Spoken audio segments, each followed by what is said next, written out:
నమస్కారం, welcome to I dream. నేను మీ విజిత. ధర్మ మార్గం కార్యక్రమానికి స్వాగతం. ప్రస్తుతం మనతో పాటు ఉన్నారు ప్రముఖ జ్యోతిష్య వాస్తు పండితులు, లలిత ఉపాసకులు నానాజీ పట్నాయక్ గారు. ఇప్పుడు వారితో మాట్లాడి మరిన్ని విషయాలు తెలుసుకుందాం. నమస్కారం అండి. శ్రీమాత్రే నమః. గురుగారు, సెప్టెంబర్ 18 రాబోయే చంద్రగ్రహణం ద్వారా చాలా ప్రమాదాలు జరగబోతున్నాయని చెప్పి, ఏదో విపత్తులు రాబోతున్నాయని చెప్పి వింటున్నాం. అదంతా నిజమే అంటారా? అంటే ఇక్కడ ఫస్ట్ ఆఫ్ ఆల్ ఏంటంటే ఓన్లీ చంద్రగ్రహం అని కాదు, మనం 9 months బ్యాక్ రాహు జలరాశుల్లోకి మారాడు కాబట్టి ఈ సంవత్సరంన్నర పాటు ఈ జల సంబంధించిన ప్రమాదాలు ఉంటాయని మనం చెప్పుకున్నాం ఆల్రెడీ 9 నెలలు బ్యాక్, ఇప్పుడు కాదు. సో రాహు జలరాశిలో మీనంలో ఉన్నందుకు, కేతు మనకి వృశ్చిక రాశిలో ఉన్న మన కన్యా రాశిలో ఉన్నందుకు, కన్యా రాశి ఈజ్ ది భూములకు సంబంధించిన రాశి. అందుకని భూములు కొంచెం స్ట్రక్ అవ్వడం, అంటే ల్యాండ్ అంత ఫాస్ట్గా పెరగకపోవడం లాంటివి ఉంటాయి 1.5 year అనుకున్నాం. ఇట్స్ డిఫరెంట్ అని రాహుకేతువుల వల్ల. అయితే గ్రహణం ఈ రాహువుకు సంబంధంగా కలుగుతుంది కాబట్టి ఇంకొంచెం జల ప్రళయాలకు సంబంధించిన విషయంలో ఈ రాహు మారే వరకు ఒక 6 months వరకు దీని ప్రభావం ఇంకా ఉంటుంది, 6 to 7 months వరకు. దాని తర్వాత రాహు మారిపోయాక అంత ఎక్కువగా ఉండవు. ఒక 7 months వరకు మాత్రం కొంచెం జాగ్రత్తగానే ఉండాలి చెప్పాలంటే. నాట్ ఓన్లీ ఈ గ్రహణం అని కాదు, జనరల్గా కూడా జాగ్రత్తగా ఉండాలి. అయితే ఈ గ్రహణం మాత్రం మనకి లేదు ఇక్కడ, ఎందుకంటే మార్నింగ్ 6:12 నుంచి 10:17 మధ్యలో ఉంటుంది ఈ గ్రహణం చూసుకున్నట్లయితే. సో అది మార్నింగ్ టైం మనకు చంద్రుడు కనబడ్డు. ఇది Korea, south America side, foreign countries side ఉంటుంది చెప్పాలంటే, ఇక్కడ లేదు మనకి. అయితే ఇది మీనరాశిలో పడుతుంది కాబట్టి మీనము, కర్కాటకము, వృశ్చిక రాశి వారు, శని నక్షత్రాల వాళ్ళు కొంత జాగ్రత్తగా ఉండాలి. అంటే ఉత్తరాభాద్ర అండ్ మనకి చూసుకున్నట్లయితే ఆ యొక్క పుష్యమి నక్షత్రం వారు అండ్ అనురాధ నక్షత్రం వాళ్ళు, అంటే శని యొక్క నక్షత్రాలకి కొంత ఎఫెక్ట్ అనేటువంటిది ఉంటుంది. మరి ఈ యొక్క రాసుల వారికి, అంటే 12 రాసుల వారికి 12 డిఫరెంట్ ఇవి ఉంటాయి. కొన్ని రాసుల వారికి మంచి కూడా చేస్తుంది ఈ గ్రహణం అనేటువంటిది ఎప్పుడు కూడా. అంటే ఎటువంటి రాసుల వారికి చెప్తానండి. ఇప్పుడు మీకు ఒక్కొక్క రాశి చెప్పుకుంటూ వెళ్తాను. ఒక్కొక్క రాశి తీసుకుంటే ఫస్ట్ మనం మేష లగ్నం వారు మేషరాశి తీసుకోండి. 12లో గ్రహణం కాబట్టి ఈ 12 గ్రహణం అనేటువంటిది ఎప్పుడు కూడా ఖర్చుల మీద ఎఫెక్ట్ చూపిస్తూ ఉంటుంది.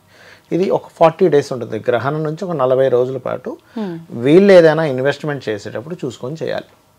అంటే గ్రహణం వస్తున్నప్పుడు యాక్చువల్గా మనకు మహర్షులు చెప్పింది ఏంటంటే గ్రహణంకి ఒక యోగం. గ్రహణం వల్ల మీరు ఆ రోజు గ్రహణ సమయంలో సాధన చేసుకుంటే బాగుంటుంది. ఏం సాధన? మీ ఇష్టదైవ సాధన, మీ ఇష్టదైవాన్ని సాధన చేసుకోవడం, దుర్గానామం చదువుకోవడం, చండీ పారాయణం చేసుకోవడం, లలిత సహస్రనామాలు చదువుకోవడం, అట్లా చేసుకోవాలి. రైట్. అయితే ఫస్ట్ మేషలగ్నం వారు ఇన్వెస్ట్మెంట్స్ విషయంలో 40 days జాగ్రత్తగా ఉండాలి. వృషభం వారికి లాభస్థానంలో గ్రహణం కాబట్టి మంచిది, వీళ్ళకి అన్ని రకాల లాభాలు ఇస్తుంది గ్రహణం ఎప్పుడు కూడా. వీళ్ళకంటే వీళ్ళు ఎప్పటి నుంచో ఒక సక్సెస్ రావట్లేదు, లాభం రావట్లేదు అనుకున్నది మూవ్ అవుతుంది కొంతవరకు. సో మిథునం వారికి కూడా మంచిది బికాస్ ఆఫ్ 10th house. కాకపోతే ఇక్కడ ఒక చిన్న జాగ్రత్త తీసుకోవాలి. కొంతమంది చూడండి ఏదో మనీ కడితే జాబ్స్ ఇప్పిస్తాము అంటారు, అటువంటి వాటి జోలికి వెళ్ళకూడదు. అలాంటి వాటి వల్ల మోసాలు ఉంటాయి కొద్దిగా. సో కెరియర్ పరంగా గ్రోత్ అది ఇస్తుంది గ్రహణం, డోంట్ వరీ. బట్ ఈ మనీ కడితే జాబ్ ఇప్పిస్తామనే దాని జోలికి, ఏదో గవర్నమెంట్ జాబ్ ఇప్పిస్తారంటే ఎవరు అంటే ఎక్కడో డబ్బులు కట్టాలి, ఇవన్నీ ఎలా ఉంటాయంటే బయటికి చెప్పుకోలేదు కూడా. ఇచ్చామని చెప్పుకుంటే వీళ్ళకి కూడా ప్రాబ్లం అయ్యేది. అందుకని ఈ విషయంలో జాగ్రత్తగా ఉండాలి. ఇక సో వృషభము, మిథునం వారికి మంచిదే 10th and 11th houses గ్రహణం జరిగేటప్పుడు. అండ్ కర్కాటకం వారికి కనుక చూసుకున్నట్లయితే లాంగ్ జర్నీ చేసే విషయాల్లో 40 days జాగ్రత్తగా ఉండాలి. లాంగ్ జర్నీస్ చేసే విషయాల్లో. అండ్ ఒక్కొక్కసారి ఏమవుతుందంటే 9వ స్థానం రాహు ఉన్నప్పుడు సర్వసాధారణంగా పితృకర్మలు చేసే విషయాల్లో కొన్ని మర్చిపోతారు వీళ్ళు. యాక్చువల్గా 9th house రాహు ఉన్నప్పుడు ఏంటంటే పితృకర్మలు చేయడం ద్వారా వీళ్ళకి గ్రోత్ ఉంటుంది గోచారంలో 9th లో ఉన్నందుకు. ఇక మనకి సింహలగ్నం ఆర్ సింహరాశి వారికి కనుక చూసుకుంటే అష్టమంలో రాహు, ఇది ఒక రకంగా అన్ఎక్స్పెక్టెడ్గా ఒక మంచి చేస్తుంది. కాస్త వాహనాల మీద వెళ్ళేటప్పుడు కొంత జాగ్రత్త కూడా ఉండాలి.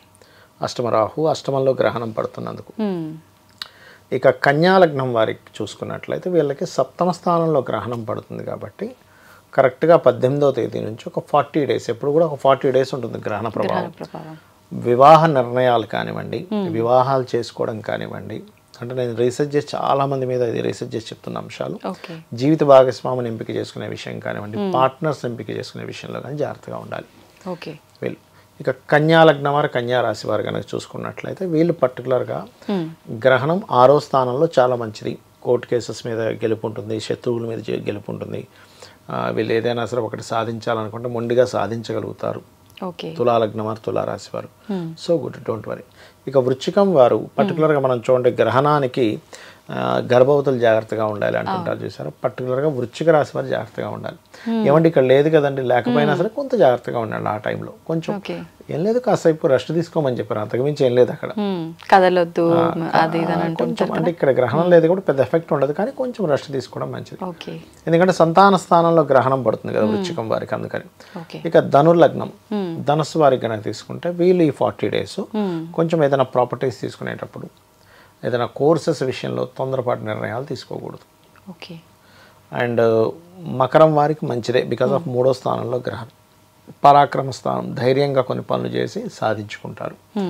కుంభం వాళ్ళకి ధన విషయంలో జాగ్రత్తగా ఉండాలి. కుంభానికి 2వ స్థానం గ్రహణం కాబట్టి కుంభరాశి వారి కుంభలగ్నం వారికి ఫైనాన్స్ ఎవరికైనా ఇస్తున్నామా, డబ్బులు ఇచ్చేమైనా మోసపోతామా, తెలిసిన వాళ్ళకి ఇచ్చి కూడా మోసపోతుంటారు ఒక్కోసారి కుంభం వారికి ఈ కాంబినేషన్స్ వల్ల.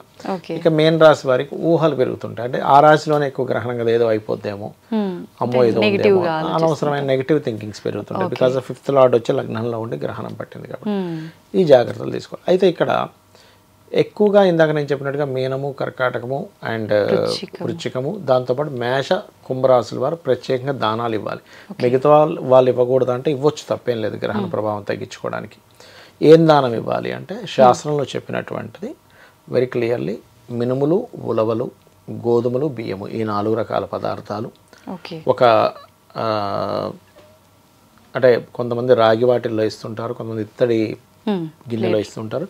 గిన్నెలో నెయ్యి, స్వచ్ఛమైన ఆవు నెయ్యి పెట్టి, రవిచంద్ర ప్రతిమలు, పడగ, వీలైతే కొంత బియ్యం కూడా, వీటన్నిటిని కలిపి దానంగా ఇవ్వాలి పురోహితుడికి. కానీ తీసుకోవట్లేదు కదా, తీసుకుంటారు. ఎందుకు తీసుకోకపోతే వాళ్ళకే దోషం.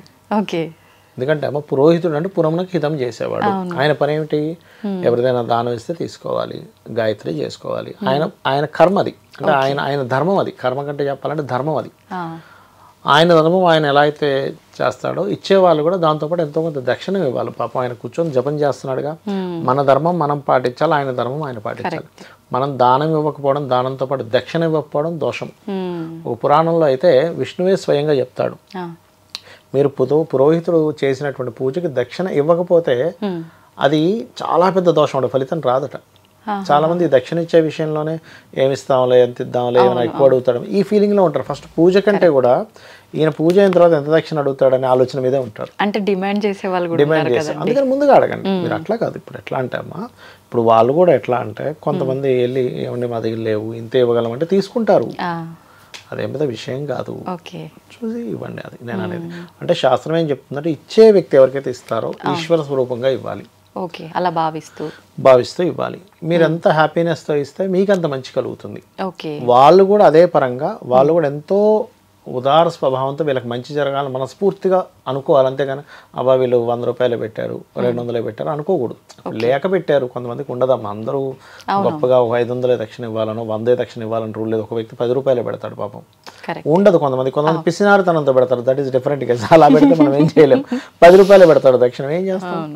సరే, పురోహితం కోరేవాడుగా తీసుకోవాలి, తప్పదు. ఇంకా అయితే ఇప్పుడు ఈ ప్రభావమే మన దగ్గర లేనప్పుడు గర్భిణీ స్త్రీలు ఒక్కరు జాగ్రత్త పడాలి, మరి మిగతా వాళ్ళంతా ఇవన్నీ చేయాల్సిన అవసరం ఉందంటారా? ఇక్కడ ప్రభావం లేనప్పుడు దాని ప్రభావం కూడా చాలా స్వల్పంగానే ఉంటుంది.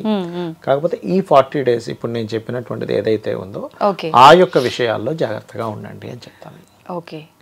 పర్టికులర్గా ఈ 40 రోజులు, ఎందుకంటే దాని ప్రభావం గ్రహణం పట్టింది కదా అక్కడ. గ్రహణం పట్టినందుకు దాని ప్రభావం అక్కడ ఇస్తుంది, గ్యారంటీగా ఇస్తుంది అక్కడ. అది మన ప్రాంతంలో లేకపోయినా అంటే పట్టు విడుపులు లాంటివి నియమాలు ఉండవు, కానీ ఇలాంటి చిన్న చిన్న జాగ్రత్తలు తీసుకోవడం మాత్రం కంపల్సరీ. కామన్గా ఏంటంటే మనకి మహర్షులు గ్రహణాన్ని ఒక అద్భుతమైన యోగంగా చెప్పారు. ఎందుకంటే ఆత్మ, మనస్సు, కాలమోక్షకారకులు 4 కూడా ఈక్వల్ లైన్లో వస్తున్నాయి. ఛాయాగ్రహాలైనటువంటి కాలమోక్షకారకులు అండ్ ఆత్మ, మనస్సు. ఈ సమయంలో మీరు ఏదైనా ఒక మంత్ర సాధన, అంటే ఓం నమో నారాయణాయ అనుకోండి, పోనీ నారాయణ మంత్రం, లేదా శ్రీమాత్రే నమః అనుకోండి. లేదా హెల్త్ ఇష్యూస్ ఎక్కువగా ఉన్నాయి, మనకి సర్వవ్యాధి ప్రసమని, సర్వమృత్యు నివారణి, అగ్రగణ్య అచింత్య రూప, కలికల్మషనాశిని అనుకోండి.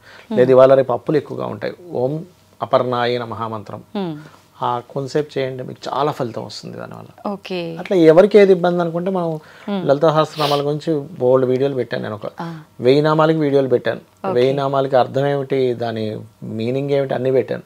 చూసుకొని ఎవరికి ఏది అవసరమో అది చేసుకోవచ్చు హ్యాపీగా. ఓకే. ఓకే. అంటే మనకి ఏదైతే ఇబ్బంది వల్ల బాధపడుతున్నామో దానికి సంబంధించి చేసుకుంటే దాని నుంచి బయటపడే అవకాశం ఉంటుంది. సింపుల్. ఓకే. ఇంకోటి ఏం లేదు. ఓకే, చాలా మంచి విషయాలు తెలియజేశారండి. అయితే మనం చంద్రగ్రహణం మన దగ్గర లేకపోయినా ప్రభావం ఉండే అవకాశం ఉంటుంది కాబట్టి ఇలాంటి జాగ్రత్తలు తీసుకుంటే సరిపోతుంది. ధన్యవాదాలండి. శ్రీమాత్రే నమః.